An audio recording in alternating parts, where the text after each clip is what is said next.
Hey guys, welcome back to the channel. ये video मैं काफ़ी टाइम लेके बना रही हूँ, अराउंड 2 मंथ्स। जब से मुझे पता चला है कि मैं प्रेग्नेंट हूँ, डेली व्लॉग तो मैं और पोस्ट नहीं कर रही हूँ। वो तो जो हमारे चैनल में पहले से हो, आपको देख के पता ही चल रहा होगा कि बीच बीच में हम अभी व्लॉग पोस्ट करते हैं। डेली लाइफ में हमारा क्या चल रहा है वो हम पोस्ट नहीं करते। प्रेगनेंसी के एकदम शुरुआत में तो शायद किसी को भी पता नहीं चलता कि वो प्रेग्नेंट है। कुछ दिन बाद ही पता चलता है। पता चलते चलते एक्चुअली 1.5 मंथ या 2 मंथ तो हो ही जाता है। तो मुझे पता चला था अराउंड, तब मेरा 5th वीक चल रहा था, मतलब 1 महीना कंप्लीट ही हुआ था और बस तब मुझे पता चला था। तो तब से लेके 6th मंथ तक मेरी प्रेगनेंसी में बोल सकती हूँ कि स्मूथ ही चला है। हाँ, थोड़ा सा कमज़ोरी, फिर थोड़ा सा वॉमिटिंग फीलिंग, मुझे वॉमिटिंग नहीं हुई पर वॉमिटिंग फीलिंग बहुत हुई, बल्कि अभी तक होता है। तो मैं हमेशा च्युइंग गम चू करती रहती हूँ उस वजह से। और अगर मैं कॉम्प्लिकेशन की बात करूँ तो मुझे सिर्फ एक ही कॉम्प्लिकेशन हुआ है 6th मंथ तक। वो है यूरिन इन्फेक्शन, जो कि मुझे बीच में 2-3 बार हुआ है। 2-3 बार ठीक भी हुआ है और बार बार वो हो रहा था। लेकिन डॉक्टर हमेशा चेक करती रहती थी और चलो वो सब कुछ उतना भी उससे प्रॉब्लम नहीं हुआ। बस मुझे कुछ एंटीबायोटिक लेना पड़ा, जो कि हाँ डॉक्टर रिकमेंडेड था। और प्रेगनेंसी में वैसे भी आप कुछ भी दवाई ऐसे नहीं खा सकते, जो आपको डॉक्टर बोलते हैं वही लेना पड़ता है। तो अब मैं आती हूँ मुद्दे पे, मेरे गैस्ट्रेशनल डायबिटीज़ की स्टोरी पे। प्रेगनेंसी के 1st मंथ से लेके 6th मंथ तक बहुत बार मेरा रैंडम ब्लड शुगर टेस्ट हो चुका है, जिसमें हमेशा रिपोर्ट जो है वो सही आता था। और सिर्फ शुगर ही नहीं, मेरा थायराइड, फिर कोलेस्ट्रॉल, प्रेशर, सब कुछ नॉर्मल है। कुछ वैसे कुछ बड़ा कॉम्प्लिकेशन तो था ही नहीं। और मैंने कहा कि कॉम्प्लिकेशन के नाम पे मुझे सिर्फ वही थोड़ा यूरिन इन्फेक्शन का इशू था। प्रेगनेंसी के 24th वीक में हमें पता चला कि मुझे डायबिटीज़ है, गैस्ट्रेशनल डायबिटीज़। मुझे तो एक्चुअली पहले से डायबिटीज़ था नहीं, ये प्रेगनेंसी के दौरान ही हुआ है, तो इसको गैस्ट्रेशनल डायबिटीज़ कहा जाता है। और ये पता चला जीटीटी करवाने के बाद। डॉक्टर ने मुझे जीटीटी करने के लिए कहा था। वो होता है ग्लूकोज टॉलरेंस टेस्ट, जो रैंडम शुगर टेस्ट होता है। जैसे आपके यहाँ से थोड़ा सा ब्लड लेके वो लोग टेस्ट करते हैं, उसमें हमेशा नॉर्मली आ रहा था, उसमें तो पता ही नहीं चला। लेकिन जब डॉक्टर ने मेरा जीटीटी करवाया तब जाके पता चला। गाइस, हम दोनों है ना अभी क्लिनिक के बाहर, मतलब क्लिनिक के नहीं, डॉक्टर के जो रूम है उसके बाहर बैठे हुए हैं। और ऊपर को 2 घंटा बैठना है ऐसी नहीं, और 1 घंटा बाकी। एक्चुअली टोटल प्रोसीजर जो है वो 3 घंटे का था। हाँ। और सुबह से मैंने कुछ खाया नहीं है। अराउंड 9:30 को मैं यहाँ पे पहुँच गई थी। तब से चल रहा है, एक बार खून दो, एक बार सुसु करो, एक बार खून दो, एक बार सुसु करो। सो मोरल ऑफ द स्टोरी, तुम हमें खून दो एंड सुसु दो, हम तुमको रिपोर्ट देंगे। और लास्ट का 1 घंटा चल रहा है। देख, तेरे लिए क्या क्या पापड़ बेल रही हूँ। हाँ। एविडेंस, ये व्लॉग है एविडेंस। बाद में बड़ी होके, वो हमारे सेक्रीफाइस, बड़ी होके या बड़ा होके देखना। सौरभ ने अभी भी कहा हमारा सेक्रीफाइस, ये सच है। क्योंकि ऐसा नहीं है कि सिर्फ मैंने कुछ नहीं खाया, सुबह से सौरभ ने भी कुछ नहीं खाया। हाँ सही बात है। देखो, वी आर सोलमेट्स ना, इसलिए दोनों साथ में वी आर प्रेग्नेंट। अभी 2 दिन पहले हम लोग डॉक्टर के पास गए थे, तब वो ग्लूकोज टेस्ट हुआ था, वो तो आपने देखा होगा। तो उसके बाद रिपोर्ट कुछ खास नहीं है एक्चुअली, इट्स द वर्स्ट मैं बोलूँ तो। शुगर लेवल बहुत ज़्यादा बढ़ गया, हाई है। और हम दोनों ही बिल्कुल शॉक्ड हैं, क्योंकि मैं अपना डाइट का बहुत ख्याल रखती हूँ। और राइस वगैरह प्रेगनेंसी में थोड़ा खाना पड़ता है, तो इसीलिए मैं थोड़ा सा खाती हूँ। मतलब घर वाले अगर देखें ना जितना राइस मैं खाती हूँ, कि तू प्रेगनेंसी में ये खा रही है, तो जिंदा कैसे है, ऐसे बोलेंगे। मतलब हम बंगालीज है ना, हम बहुत राइस खाते हैं, तो उस हिसाब से तो कुछ भी नहीं, एक बच्चा भी उससे ज्यादा खाता है जितना मैं खाती हूँ। मतलब इतना सा 1 कटोरी राइस भी नहीं है, लाइक 1 कटोरी का हाफ सुबह और रात को 1 कटोरी का हाफ। मतलब वो अगर स्पून से मैं खाऊं ना, 4 बार में खत्म हो जाएगा। इतना सा राइस तो खाती सब्जियां हूँ। ज्यादा सब्जी, हाँ, सब्जी ज्यादा खाती हूँ मैं। बट स्टिल उसके बावजूद भी मतलब ये रिजल्ट आएगा मैंने सोचा भी नहीं था। और डॉक्टर एक्चुअली इमीडिएट डॉक्टर को हमने कॉल करके बताया कि ये रिपोर्ट आया है, और हम ये सोच रहे थे कि जाना नहीं पड़ेगा, डॉक्टर बस ऐसे ही कुछ दवाई दे देंगी, वहाँ से बोल देंगे हम यहाँ से ले लेंगे। पर डॉक्टर कह रही है कि इतना शुगर लेवल हाई हो गया है, मैंने भी एक्सपेक्ट नहीं किया था, क्योंकि जस्ट पिछले महीने जो टेस्ट किया था नॉर्मल शुगर टेस्ट जो होता है ब्लड से, वो बिल्कुल नॉर्मल था। तो डॉक्टर ने भी नहीं सोचा था कि ऐसा मैसेज भी आ रहे हैं। जैसे ही डॉक्टर ने डिटेक्ट किया कि मुझे गैस्ट्रेशनल डायबिटीज़ है, तो मुझे तो लगा कि अब शायद मुझे शुगर के टैबलेट लेने पड़ेंगे या फिर मुझे इंसुलिन का इंजेक्शन चालू करना पड़ेगा। लेकिन डॉक्टर ने कहा कि पहले तुम डाइट जो है वो अपना थोड़ा सा और कंट्रोल करो, जो तुम्हारा जो कार्ब्स इनटेक है, मैं गाइस यहाँ पे कैलोरी नहीं कार्ब्स की बात कर रही हूँ, वो अगर तुम कंट्रोल कर पाए ना तो हो सकता है कि तुम्हारा शुगर लेवल जो है वो कंट्रोल में आ जाए। और उसके साथ साथ हम लोग ये भी मॉनिटर करते रहेंगे कि बच्चे का साइज़ वगैरह ठीक है कि नहीं, उसका ग्रोथ सही हो रहा है कि नहीं, ये भी हम साथ में मॉनिटर करेंगे। तो प्रॉपर डाइट एंड बच्चे को हम लोग मॉनिटर करते रहेंगे, तो हो सकता है कि तुम्हें इंसुलिन लेना ना पड़े।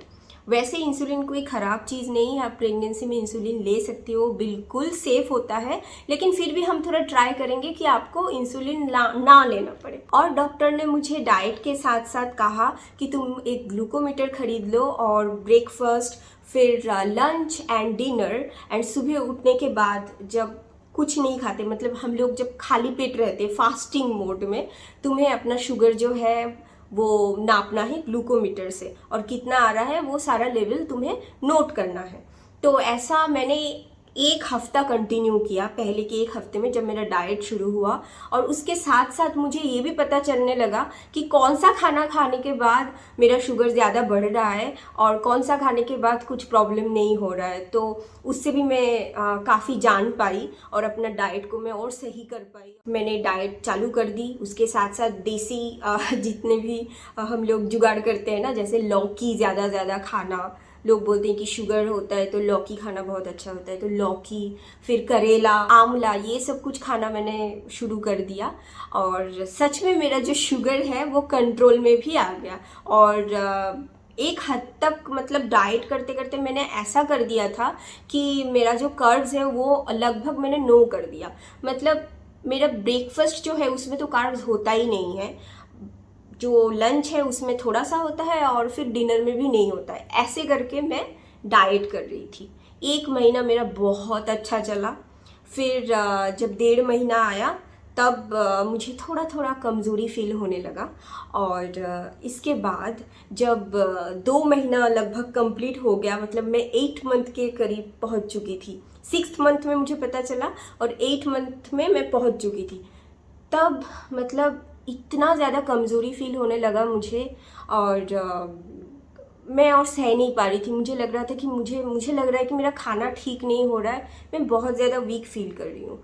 फिर मैंने डॉक्टर से ये बात शेयर किया, तो डॉक्टर ने फिर बेबी का साइज़ भी चेक किया। वो मॉनिटर करती ही रहती थी हमेशा, तो बेबी का साइज़ वगैरह तो सही था। लेकिन एक प्रॉब्लम हो गया मेरे साथ, वो है कि मेरा जो एमनियोटिक फ्लूइड है उसका लेवल थोड़ा सा कम हो गया, थोड़ा सा कम। उसको आप ये नहीं कह सकते कि वो कम है, रिपोर्ट में वो नॉर्मल ही आएगा।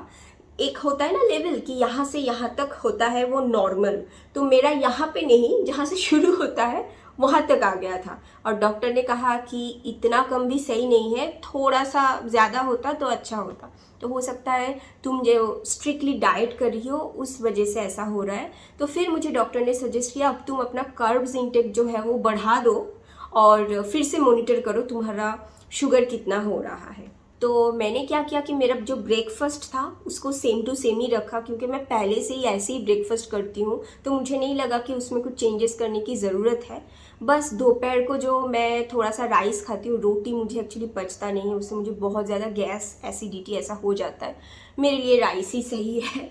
तो मैं दोपहर को जो राइस बिल्कुल नहीं खा रही थी या थोड़ा सा खा रही थी, उसको मैंने ठीक किया। उसको मैंने इतना क्वांटिटी किया जैसे कि 1 कप कह सकते हो आप, ये वो चाय वाला कप नहीं, जो केक बनाने के लिए जो हम मेजरिंग कप यूज़ करते हैं ना, उसका 1 कप। पर उसको ऐसे उसको ठूस के नहीं भरना है, बस लाइटली राइस को उसके ऊपर डाल देना है। 1 कप तक राइस आप खा सकते हो एक बार में।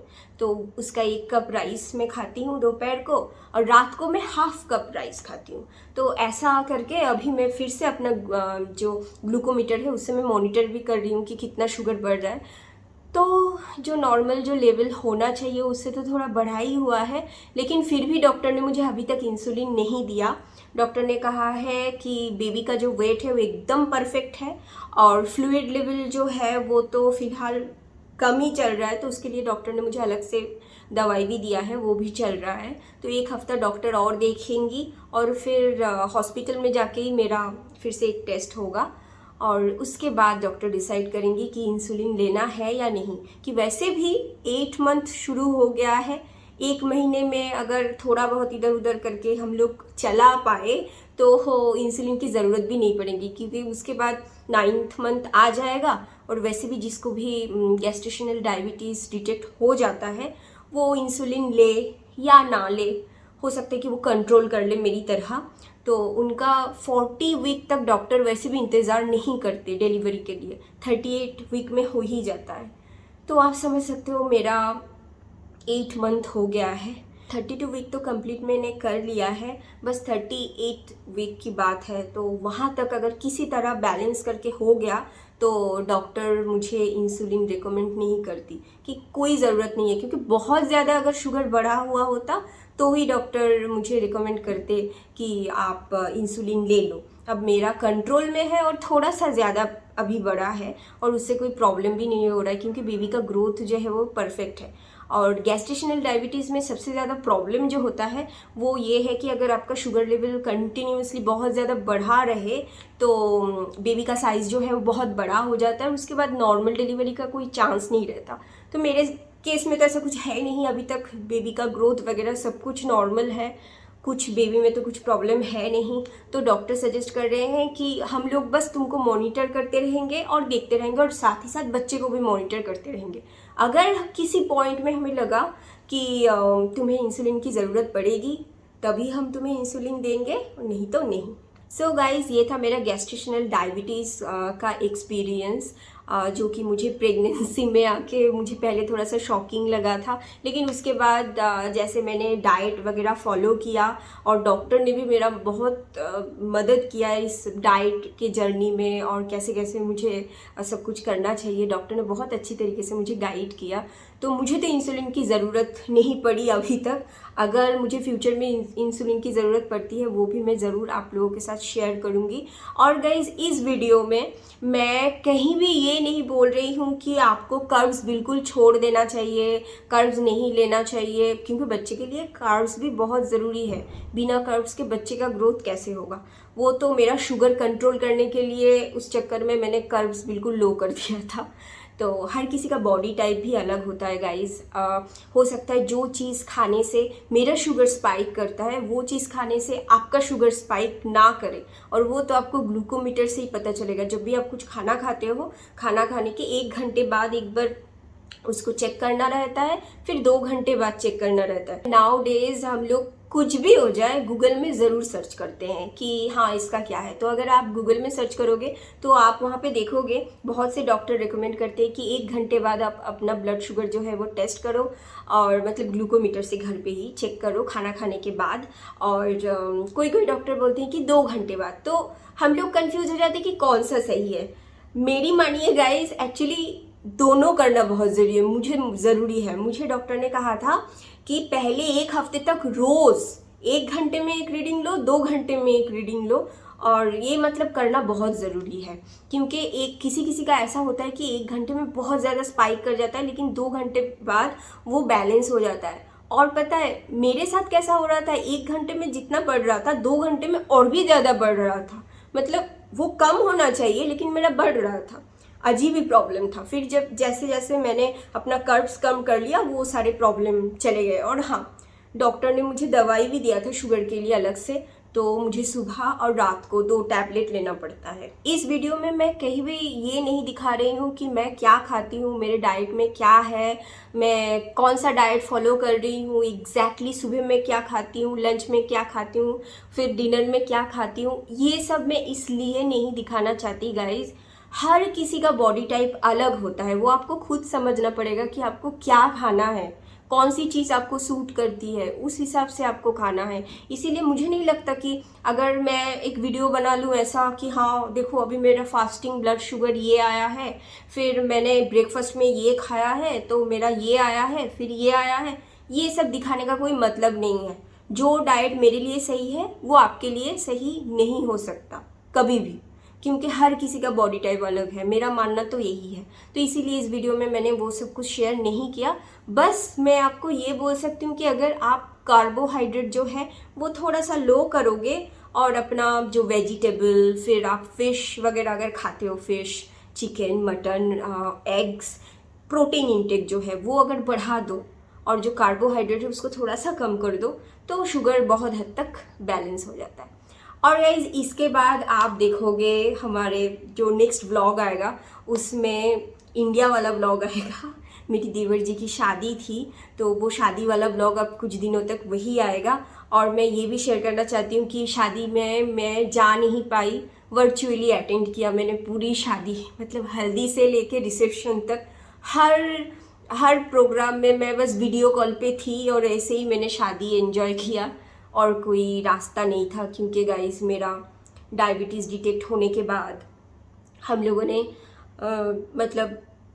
लोगों ने सोचा था कि शादी में जाएंगे, लेकिन डायबिटीज़ डिटेक्ट होने के बाद हम लोगों ने फैसला कर लिया था कि नहीं जाना, क्योंकि मुझे बहुत ही ज़्यादा स्ट्रिक्ट डाइट फॉलो करना पड़ रहा था और शादी वाले घर में ये सब पॉसिबल नहीं है। मतलब इतने लोगों के भीड़ में कैसे कोई मेरे लिए अलग से ये सब कुछ बना देगा, और मैं अपना ख्याल भी नहीं रख पाती, थोड़ा सा इधर उधर हो जाता। और उसके बाद डॉक्टर ने कहा था कि मेरे केस में बहुत पहले से ही डॉक्टर ने कहा है कि तुम्हारे लिए ट्रैवल उतना सेफ नहीं है, मतलब नहीं करना चाहिए लॉन्ग जर्नी वगैरह, और यूरिन इन्फेक्शन का भी एक प्रॉब्लम है मुझे। तो डॉक्टर ने कहा कि अभी तो फ़िलहाल सही है तुम्हारा, लेकिन जितना हो सके पब्लिक टॉयलेट वगैरह तुम अवॉइड करो। तो ये सब कुछ रीज़न था। तो अब क्या करें, एक ही देवर है मेरा, लेकिन फिर भी जा नहीं पाई, थोड़ा ख़राब तो लगता है, लेकिन किस्मत बहुत बड़ी बात होती है, शायद मेरी किस्मत में ही नहीं था। सो गाइज अभी नेक्स्ट व्लॉग आएगा मेरी देवर जी की शादी, उसके 2-3 व्लॉग्स आएंगे और उसके बाद फिर शुरू होगा हमारा व्लॉग्स जिसमें आप हमारा डेली लाइफ वगैरह देख पाओगे। लेकिन अभी भी जब तक के सब कुछ नहीं हो जाता ठीक से, हम लोग थोड़ा सेटल नहीं हो जाते, बेबी आ जाता है, फिर उसके बाद मैं थोड़ा सा ठीक नहीं हो जाती, तब तक के डेली व्लॉग तो नहीं हो पाएगा। लेकिन बीच बीच में जैसे हम लोग हमारा अपडेट शेयर करते हैं वैसा हम ज़रूर करेंगे। सो गाइज होपफुली आप लोग, मुझे लगता है कि ये इंडिया वाले व्लॉग्स और उसमें मेरे देवर जी की शादी स्पेशली बहुत ज़्यादा आप लोग एंजॉय करोगे, आप लोगों को बहुत अच्छा लगेगा। सो गाइज मिलते हैं नए व्लॉग के साथ, तब तक के लिए bye and love you all, and please don't forget to like, share and subscribe.